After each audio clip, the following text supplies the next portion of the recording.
SVN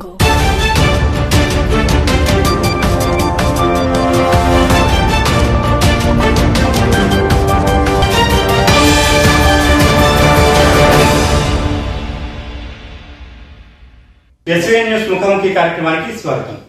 మనం ఇప్పుడు BCY party Anakapalli parliament అభ్యర్థి నమ్మి అప్పలరాజు యాదవ్ గారితో ఉన్నాము. ఆయన అడిగి ఆయన జీవిత విశేషాలు, రాజకీయ విశేషాల గురించి ఆయన మాటల్లోనే తెలుసుకుందాం. నమస్కారం సార్. నమస్కారం సార్, అసలు ఈ బీసీవై పార్టీ అంటే ఏంటి? ఇది స్థాపించడానికి గల కారణాలు, స్థాపించిన వ్యక్తి, ఆ గురించి డీటెయిల్స్ చెప్పండి సార్. స్థాపించిన వ్యక్తి శ్రీ బోడే రామచంద్ర యాదవ్ గారండి. అలాగే భారత చైతన్య యువజన పార్టీ ఒక బడుగు బలహీన వర్గానికి ఎన్నో అన్యాయాలు జరిగిన ఈ సంఘటనలో ఆయన ఈ పార్టీని స్థాపించడం మాకు చాలా, అంటే ఎస్సీ ఎస్టీ బీసీలకు సమన్వయం చేయడానికి ఈ పార్టీ స్థాపించారు సార్. ఓకే, అయితే ఇప్పుడు మీరు రాజకీయాల్లో ఎప్పటి నుంచి ఉన్నారు సార్? రాజకీయాల్లో గత మీకు 30 సంవత్సరాలు సుమారుగా ఉన్నాను. రాజకీయాల్లో ఫస్ట్ నేను తెలుగుదేశం ప్రభుత్వం ఎన్టీ రామారావు గారు 83లోని ఆయన పార్టీ స్థాపించడం జరిగింది. నేను 84 నుంచి ఒక కార్యకర్తగా, ఒక బూత్ కమిటీ సభ్యుడిగా, అలాగే నేను అందులో అనేక రకాల పదవులు చేశాం. మన జిల్లా బీసీ సంక్షేమ సంఘం జిల్లా అధ్యక్షుడిగా చేయడం జరిగింది. అదే దాంట్లోని కూడా మనకి మీరు గోపాలపట్నం 30 పడకల హాస్పిటల్కి బోర్డు డైరెక్టర్ కూడా అదే తెలుగుదేశంలోనే కొనసాగడం చాలా సంవత్సరాలకి చేసాం సార్. అలాగే మహిళలకు కానీ, ఎస్సీలకు కానీ, మీరు చూసే ఉంటారు, రజకులకు కానీ, న్యాయ బ్రాహ్మణులు కానీ, విశ్వబ్రాహ్మణులు కానీ సమన్యాయం ఎక్కడైనా జరిగిందా అని మీరు అనుకుంటే ఇది చాలా తప్పండి. ఈ రోజున్న ప్రభుత్వం 50% అంటే 50% ఓసీలకి ఇస్తున్నారు, 50% అన్ని కులాలకి ఇస్తున్నారు. ఎస్సీ ఎస్టీ బీసీలు 130 కులాలు ఉన్నాయి. ఎస్టీలకి వాళ్ళకి ఎంతో అంతో మహానుభావుడు రాజ్యాంగంలో కొన్ని పొందుపరిచారు. ఎందుకంటే వాళ్ళు నిలబడిన చోట మనం నిలబడడానికి అవకాశమే లేదు అసలు, ఎస్టీలు కానీ ఎస్సీలు కానీ మా బీసీల్లో మాత్రం ప్రతి ఒక్కరు దూరిపోవడానికి అవకాశం ఎక్కువగా ఉంది. కాబట్టి బీసీలకి గత 77 సంవత్సరాలు స్వాతంత్రం వచ్చి కానీ అన్యాయం జరుగుతూనే ఉంది, ఈ రోజుకి జరుగుతుంది. 30 సంవత్సరాలు బట్టి ఒక కార్యకర్తగా మిగిలిపోయాను నేను అంటే మీరు అర్థం చేసుకోవాలి ఒకసారి. ఒక వర్కర్గా జీవితాన్ని మీరు ప్రారంభించి ఇప్పుడు ఈ స్థాయికి చేరుకోవడానికి గల అందులో మీ కృషి పట్టుదల ఎలా ఉన్నది సార్? యాక్చువల్గా మా కుటుంబం అప్పట్లో మా తాత ముత్తలు చాలా పేద కుటుంబం, పాల వ్యాపారం. మా ఫాదర్ కూడా పాల వ్యాపారం చేసేవారు. ఎడ్యుకేషన్ అంతగా లేదు కుటుంబానికి కూడా. నేను మా కుటుంబం విషయం వచ్చినప్పటికీ మా అబ్బాయిని ఎంబీబీఎస్ ఒక డాక్టర్గా తయారు చేసుకోగలను. గత 3 సంవత్సరాలు ఉద్యోగం చేస్తున్నాడు టాటా నగర్లోని టాటా స్టీల్లో ఉద్యోగం చేస్తున్నాడు. నాకు ఒక పాప వచ్చి ఎంబీఏ చేసింది, మ్యారేజ్ అయిపోయింది పాపకి, బాబు ఉద్యోగం చేసుకుంటున్నాడు. నేను సర్వీస్ చేద్దామని ఒకే ఒక ఉద్దేశంతో గత 30 సంవత్సరాలు బట్టి కూడా పొలిటీషియన్లో ఉన్నాను. నేను టీడీపీలో ఉన్నాము. అలాగే నేను ఉత్తరాంధ్ర ఇన్ఛార్జి కూడా సమాజ్వాదీ పార్టీలో పనిచేయడం కూడా జరిగింది. దానికి ఇక్కడ గుర్తు రాదని ఇక్కడ అఖిలేష్ యాదవ్ గారికి యూపీలో పవర్ మన ఓడిపోవడం కూడా జరిగింది. కాబట్టి కొన్ని కారణాల వల్ల దానికి రిజైన్ చేసి, అంటే రిజైన్ చేయకముందు బోడే రామచంద్ర యాదవ్ గారు మా జాతీయ అధ్యక్షులు మా ఇంటికి రావడం జరిగింది, కబురు పంపించారు. వాళ్ళ తాలూకోల్సింది కబురు పంపిస్తే ఇలా వస్తానంటున్నారు సార్ అంటే మా ఇంటికి వచ్చి మా ఆతిథ్యాన్ని స్వీకరించి ఆయన మన పార్టీ పెడుతున్నామని 1 సంవత్సరం అవుతుంది. ఈ పార్టీ భారత చైతన్య యువజన పార్టీ బీసీవై పార్టీ ఆర్సీవై అని మా అధ్యక్షుల వారు సపోర్ట్ చేయమనడంతో ఆయన పెట్టిన పథకాలకి ఇన్స్పైర్ అయ్యి, అంటే నాకు మనస్ఫూర్తిగా అందులో జాయిన్ అవ్వడం అనేది జరిగింది సార్. నేను రిజైన్ చేసి రమ్మన్నారు నన్ను అంటే అప్పుడు అర్థం చేసుకోలేదు. నాకు ఖచ్చితంగా ఇంత ఉన్నత స్థానం, ఈరోజు ఒక ఎంపీ 17 లక్షల ఓటర్స్కి నాకు ఒక ఎంపీ సీట్ ఇవ్వడం అనేది నేను జన్మాంతం ఆయనకి రుణపడి ఉంటానని మాత్రం ఖచ్చితంగా చెప్పగలను సార్. ఒకవేళ మీరు కానీ ఎంపీగా గెలిస్తే మన అనకాపల్లిని ఏ విధంగా అభివృద్ధి చేస్తారు సార్? అనకాపల్లి చాలా వెనకబడి ఉంది సార్. అనకాపల్లి ఏ రకంగా వెనకబడి ఉందంటే మీకు రోడ్లు కానీ మీరు చూడండి. ఈరోజు డిప్యూటీ సీఎంగా చేశారు ముత్యాలనాయుడు గారు కానీ, అక్కడ కర్ణం ధర్మశ్రీ గారు కానీ అక్కడ రోడ్లు కానీ కాలువలు కానీ అంటే అనేక రకాల సమస్యలు ఉన్నాయి. ఆ చెరుకు రైతులకైతే గిట్టుబాటు ధర లేక అనేక రకాల ఇబ్బందులు ఉన్నాయి. మీరు ఈ పథకాలు అన్నారు కదా, ఇందాక ఒక మాట అన్నారు, పథకాలు ఎవరికి అంటే ఓన్లీ బీసీలకి ఎస్సీలకి వస్తాయి అనుకున్నారా? ఓసీలకి ఎక్కువ వస్తున్నాయి. ఎందుకంటే పార్టీ తరఫు నుంచి ఎవరికి రిఫర్ చేస్తే వాళ్ళకే వెళ్తున్నాయి. ఇది చాలా దారుణం. అంటే మాట్లాడితే మేము బడుగు బలహీన వర్గాలకు ఇస్తున్నాం, ఎస్సీలకి ఇస్తాం, ఎస్సీలు కాదండి. ఆ కార్యకర్తలు ఎవరైనా దాన్ని నమ్ముకున్న ఉంటే ఏ గవర్నమెంట్ వచ్చినా, తెలుగుదేశమైనా వైఎస్ఆర్ అయినా ఈరోజు చేసిన పనులు ఏంటంటే వాళ్ళ తాలూకా వాళ్ళ కింద పనిచేసిన వాళ్ళకి వాళ్ళు ఎవరు చెప్తే వాళ్ళు చేస్తున్నారు తప్ప నిజమైన లబ్ధిదారుడు వీడికి ఖచ్చితంగా ఆరోగ్యశ్రీ కార్డు ఇవ్వాలి, లేకపోతే ఒక కారు ట్యాక్సీ నడుపుకుంటాడు అది తీసి పారేస్తున్నారు ఆరోగ్యశ్రీ. ఇలాగ చెప్పుకుంటూ పోతే అరుగులేని వాళ్ళకి ఇంటికి 2 పిల్లలు ఉంటారు, 3 పిల్లలు ఉంటారు, ఆడపిల్లలతో ఉంటారు, చనిపోతే 7 లక్షలు అంటున్నారు. 5 లక్షలు కూడా 2 లక్షలు కూడా అందలేని రోజులు తిరిగి చెప్పులు అరిగిపోయిన అనేక రకాల కష్టాలు ఉన్నారు ప్రజల్లోని. ఇవన్నిటికీ ఒక సమాధానంగా నేను నిలబడుతున్నాను. అలాగే ఇప్పుడున్న నా మీద సీఎం రమేష్ గారు బీజేపీ ఉమ్మడి అభ్యర్థిగా అని ఉన్నారు. ఆయన ఈరోజు గెలుస్తారు. ఆయన స్థానికుడు కాదు, ఆయన ఎక్కడో కడప నుంచో ఎక్కడి నుంచో వచ్చారు. ఈరోజు గెలుస్తారు. అధిష్టానం మేరకు 100 కోట్లు, 150 కోట్లు, 200 కోట్లు ఖర్చు పెడతారు.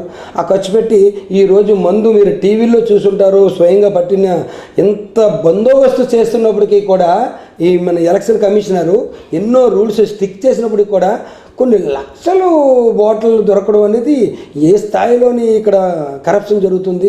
మందు బాటిల్ ఇచ్చి క్యాన్వాసింగ్ రమ్మంటున్నారు.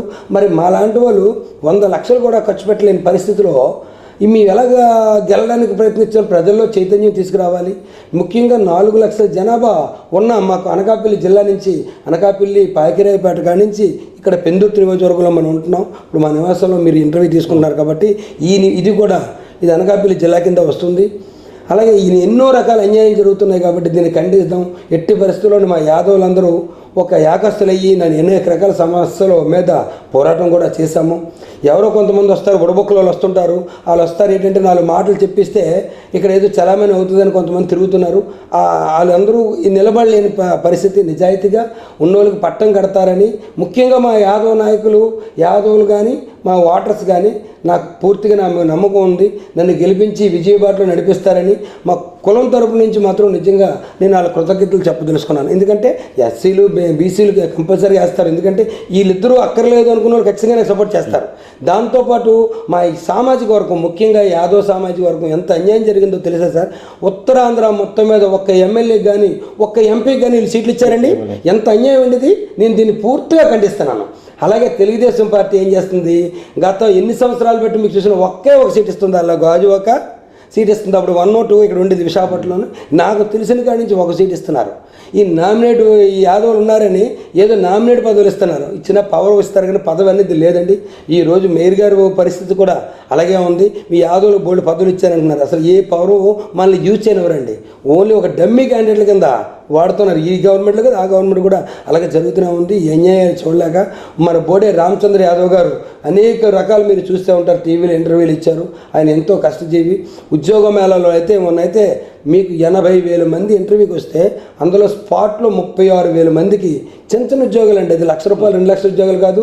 మన 15,000 రూపాయల కాడి నుంచి 1,50,000 దాకా ఉద్యోగాలు ఇవ్వడం కూడా చాలామంది 500 కంపెనీలు తీసుకొచ్చి అసలు నా పుట్టేరుగా 500 కంపెనీలతో డీల్ చేసి ఒక ఉద్యోగ మేళా పెట్టి 2 రోజులు ఇంటర్వ్యూలు చేసి స్పాట్లో కొంతమందిని సెలెక్ట్ చేసి ఉద్యోగాలు ఇవ్వడం అనేది ఆ మహానుభావుడికే చెల్లింది. ఎందుకంటే ఆయన్ని కూడా అనేక రకాల ఇబ్బందులు పెట్టారు. మీరు చూసే ఉంటారు. అనేక రకాల ఇబ్బందులు, ఇంటి మీద దాడులు చేసి బుల్లెట్ ప్రూఫ్ హౌస్ అండి. బుల్లెట్ ప్రూఫ్ హౌస్ మీకు తెలుసో తెలీదా?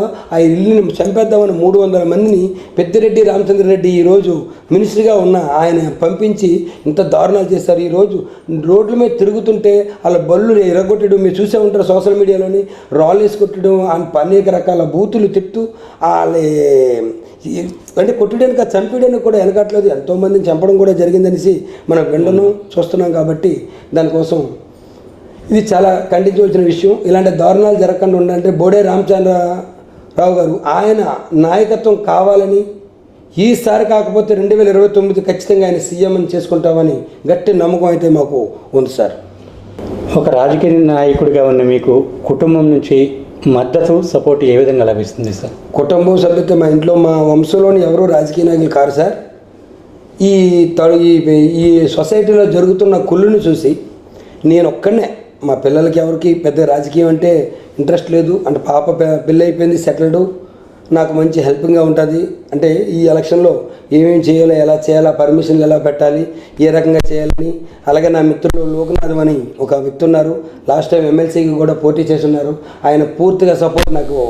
ఆయన నాతోనే అసలు అప్పలరాజు గారికి ఏం తెలియదు అని చెప్పేసి ఆయన సర్వీస్ అయితే చేస్తారు. పాపం ఆయనకి ఒక ఎడ్యుకేటర్గా ఆయనకి కొద్దిగా ఇబ్బందులు ఉన్నాయి కాబట్టి అని పూర్తిగా సహకారం లోకనాథం గారని లాస్ట్ టైం ఎమ్మెల్సీగా పోటీ చేశారు. నిజంగా ఆయనకి నా కృతజ్ఞత.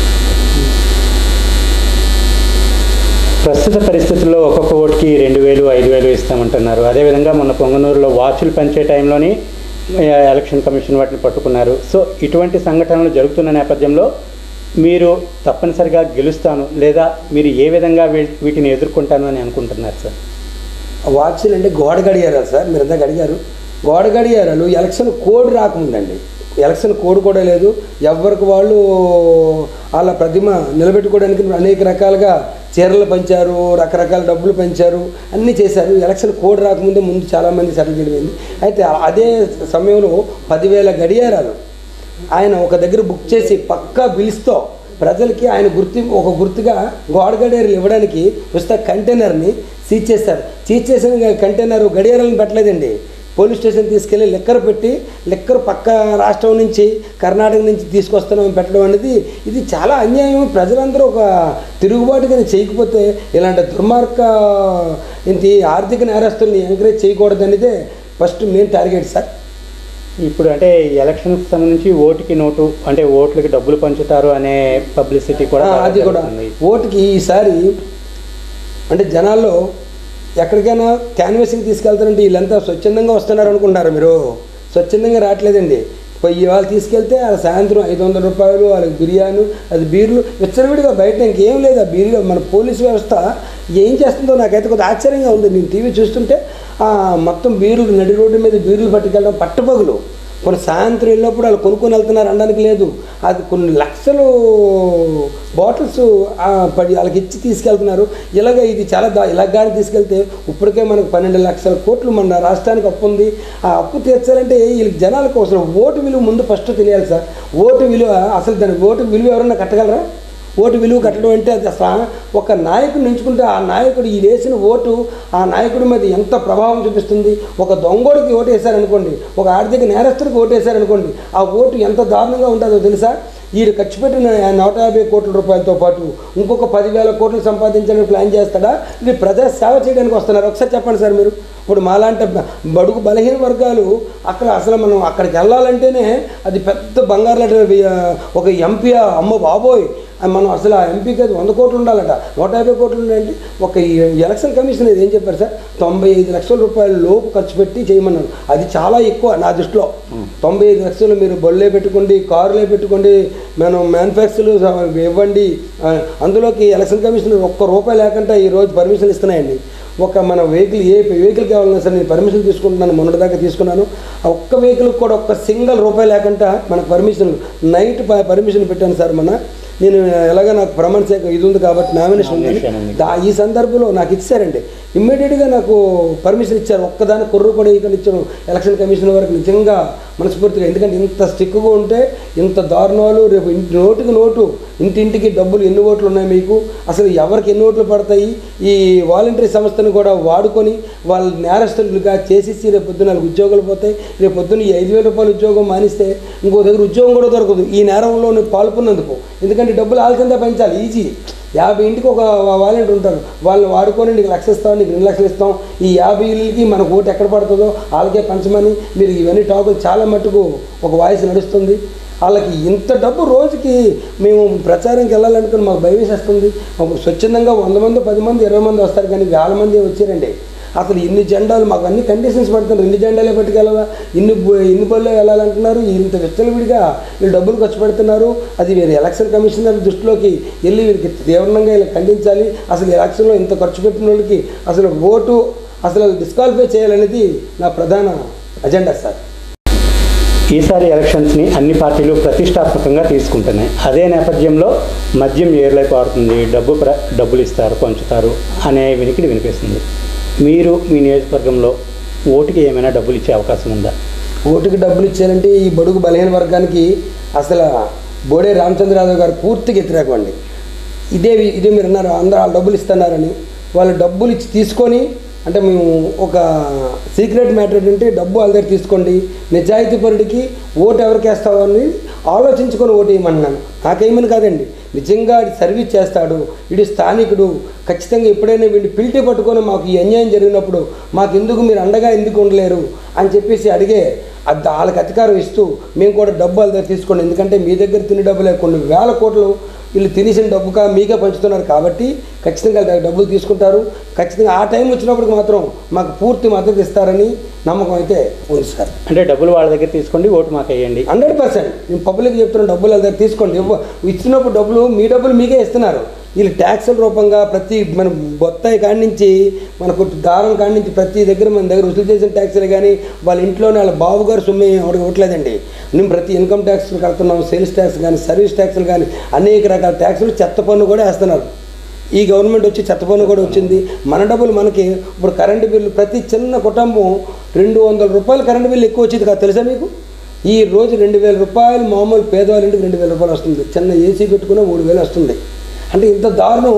ఇవన్నీ ఒక పద్ధతిలో సమంగా పెట్టడానికి సమన్యాయంగా ప్రతి ఒక్కరికి సీట్ ఇచ్చి నాలాంటి వాడికి ఎంపీ సీట్ వచ్చిందంటే ఒక్కసారి ఆలోచించాలి మీరు అందరూ. అంటే నా స్టేజ్కి నేను ఏమైనా అంతకుముందు ఎమ్మెల్యేలు చేయలేదు, నేను ఆ రాజీనామా చేసి ఇక్కడికి ఏం రాలేదు, పార్టీలో పనిచేయడం అయితే 36 సంవత్సరాలు కూడా పనిచేస్తున్నాం. కానీ ఈ రోజుకి రామచంద్ర యాదవ్ గారు గుర్తించి నేను చేసిన సర్వీసులు సుమారుగా నేను దగ్గర ఓ 9-10 కోట్ల రూపాయలు ఖర్చు పెట్టి ఉంటాను. ఈ 9-10 సంవత్సరాలలో ఎక్కువ ఖర్చు పెట్టాను. గతంలో నాకున్న అంటే స్పోర్ట్స్కి కానీ, ఓ బాక్సింగ్కి వెళ్ళి కానీ, ఓ కబడ్డీ ఆడిన వాళ్ళకి కానీ, ఈ ఉదుద్దులో కానీ, కరోనాలో కానీ అనేక రకాల నా సొంత నిధులు ఖర్చు పెట్టి నేను ప్రజలకి అంటే నా విశాఖపట్నం ప్రజలు అవ్వచ్చు, అలాగే కొన్ని అవకాశాలు నా గుళ్ళు గోపురాలకు కానీ అనేక రకాల సేవగా చేస్తూ ఇంత స్థాయికి వచ్చి అవన్నీ గుర్తించి బోడే రామచంద్రరావు గారు నాకు ఎంపీ అభ్యర్థిగా ప్రకటించడం అన్నది నేను కూడా ఆయన చాలా సంతోషంగా నేను ఆయనకి కృతజ్ఞతలు ఈ రకంగా చెప్పుకోవడం అవకాశం వచ్చింది సార్. అంటే ఎలక్షన్స్ జరిగేటప్పుడు ప్రతి పార్టీ నుండి ఆ పార్టీ అభ్యర్థికి ఫండ్స్ రిలీజ్ అవుతుంటాయి. ఇదే విధంగా ఇప్పుడు మీరు ఎంపీ క్యాండిడేట్గా ఉన్నారు, మీ పార్టీ నుండి మీకు ఏమైనా ఫండ్స్ అందాయా? అసలు ఆ ఫండ్ కోసం ఏం మాట్లాడలేదండి. యాక్చువల్గానే ఆయన మాకు సీట్ ఇవ్వడం అనేది చాలా ఎక్కువగా భావిస్తున్నాము. నిజంగా 10 మందికి ఆయన 10 రూపాయలు పంపించినా ఎంత పంపించినా సరే నిజంగా మనం కొద్దిగా ముందుకెళ్ళి కొద్దిగా ఉల్లాసంగా డోర్ టు డోర్ చేస్తున్నాము. పాంప్లెట్స్ కానీ కొంతమంది మనం తీసుకెళ్తుంటాం, వాళ్ళ భోజనం ఖర్చులు కానీ అంటే డబ్బులు అయితే మీ నోటికి ₹1 కూడా ఇవ్వమండి సార్. ఈ మీడియా ముఖంగా ఈ ఎస్బీఐకి నేను ఒకటే చెప్తున్నాను, డబ్బులు ఇచ్చి ఓటు వేయడం మాత్రం అడగను సార్. నేను ఓడిపోయినా పర్వాలేదు కానీ డబ్బు ఇచ్చి మాత్రం ఓటు వేయమని అడగను. వాళ్ళు ఎవరైతే వీళ్ళు ఓటుకి నోటు కింద తీసుకుంటున్నారో డబ్బులు తీసుకోవడం అనేది డబ్బులు తీసుకొని ఓటేసి విధానం అయితే మాత్రం దీని అంతం కావాలి. ఇదే కానీ ఇలా ముదిరితే ఆర్థిక పరిస్థితి మారి అక్కడికి ఎంత దారుణంగా మన భూములు మీరు ఒక చట్టం వచ్చింది మీరు చూసేలా కదా, ఆ భూమి 2 సంవత్సరాలు మనం కానీ దాని సంరక్షణలో లేకపోతే ఆటోమేటిక్ గవర్నమెంట్కి వెళ్ళిపోతుంది. అది ఎంత ఘోరం అండి. ఎక్కడో ఊర్లో ఉంటాం, ఎక్కడో ముక్కలు ఉంటాయి, మనకి ఏదో ఎంతో కష్టపడి అప్పుడు నాకు 55 సంవత్సరాల వయసు వచ్చింది, ఎక్కడో సంపాదించుకుని భూమి 1 సంవత్సరం 2 సంవత్సరాలు వెళ్ళిపోతే వాళ్ళకి గవర్నమెంట్కి వెళ్ళిపోద్ది, లేకపోతే ఇంకొకటి పేరు మారిపోద్ది. అంటే ఇది దాన్ని పూర్తిగా వ్యతిరేకిస్తున్నామండి మేము. ఎందుకంటే మన ఉద్యోగస్తులు కూడా చాలామంది కార్మికులు కూడా స్ట్రైక్ చేస్తే ఎన్నాళ్ళు ఇబ్బంది పడ్డారో మీకు అందరూ తెలుసు. ఇవన్నిటికి ఒక న్యాయం జరగాలి. అంటే మధ్యతరగతి వాళ్ళకి కానీ పేదవాళ్ళకి కానీ ఎక్కడ అన్యాయం జరగకూడదన్నదే బోడే రామచంద్ర గారు ముఖ్యమైనగా ఆయన ఉద్దేశం. అదే అజెండాగా తీసుకెళ్ళాము. 1 సంవత్సరం అవుతుంది మాకు ఈ పార్టీ గుర్తొచ్చి. చెరుకు రైతు గుర్తు అనేది రైతులకి కానీ రైతులు అన్నం పెట్టేవాడికి చెరుకు రైతు గుర్తు అనేది ఎంత స్ట్రాంగ్గా ఉంటుంది. ఇప్పుడు అన్నం అనకూడదు కానీ ఈవేళ ఎన్ని 100 కోట్లు కుంభకోణం చేసిన ఆ పూటకి ముద్ద లేకపోతే ఆ గంటలో చచ్చిపోతాడు. అందుకని చెరుకు రైతు గుర్తు రావడం అనేది మాకు చాలా ఆనందకరమైన శుభం కూడా. ఈ కలర్లో ఉంటుంది పంట అంటే అది శుభసూచకం. ఈవేళ కొంతమంది దుర్మార్గులు ఆయన మీద కావాలని ఈ వైఎస్ఆర్లో టీడీపీ వాళ్ళని పంపించి అనేక రకాలుగా ఇబ్బందులు పెట్టాలని మాటలతో మాటలతో చాలా హింసిస్తున్నారు. ఇలాంటివేమీ ఆయన లెక్క చేయరు. ఎందుకంటే ఆయన కూడా ఒక రైతు బిడ్డ నుంచి ఈరోజు సాఫ్ట్వేర్ నుంచి కొన్ని కంపెనీలకి ఆయన వర్క్ ఇచ్చే పార్ట్నర్గా ఉంటున్నారు. ఆయన దానికోసం ఎవరైనా అడిగిన వాళ్ళకి 2 లక్షలు 3 లక్షలు మా పార్టీ నాయకులు కూడా ఇచ్చున్నారు. ఈరోజు డబ్బులు తీసుకొని రాజకీయం ఎంత దారుణంగా తయారైందంటే వాళ్ళ డబ్బులు తీసుకుని ఎవరి దగ్గర డబ్బులు తింటున్నామో వాడినే తిట్టడానికి పరిస్థితి వచ్చింది. కాబట్టి దీనికి పూర్తిగా ఖండిస్తున్నాం సార్.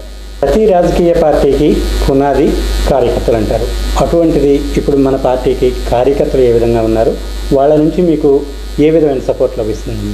సపోర్ట్ అంటే పూర్తిగా ఒక బీసీ నాయకుడిగా నాకు పూర్తిగా మద్దతు ఇస్తున్నారండి. అంటే 7 నియోజకవర్గాలు ఇక్కడ పాకిరాయపేట నుంచి మన కార్యకర్తలు స్వయంగా ఆలే పనిచేయడం అవుతుంది. అలాగే మీకు మాడుగులు కానీ చోడవరం కానీ అనకాపల్లికి తీసుకోండి, ఇలా పెందుర్తిలోని ప్రతి దగ్గర కూడా అప్పలరాజు గారు మీకు సాయం చేస్తాం, మీరు మా దగ్గరికి రండి, మీకు 10 మందిని పరిచయం చేస్తాం, మీరు నా మాటని అంటే మీరు ప్రతిదీ పబ్లిసిటీ చేయకండి, మేము మొత్తం ఒక సంఘం తరపు నుంచి మీకు 100% సపోర్ట్ చేస్తామని మా వాగ్దానం ఇవ్వడం. అంటే సంవత్సరం అయింది కమిటీలు వేయకంటే రాజకీయ కుట్రలు చేశారు, అందుకని కమిటీలు వేయడం కుదరలేదు. డైరెక్టర్గా బీఫారం వచ్చే స్టేజ్కి వచ్చింది.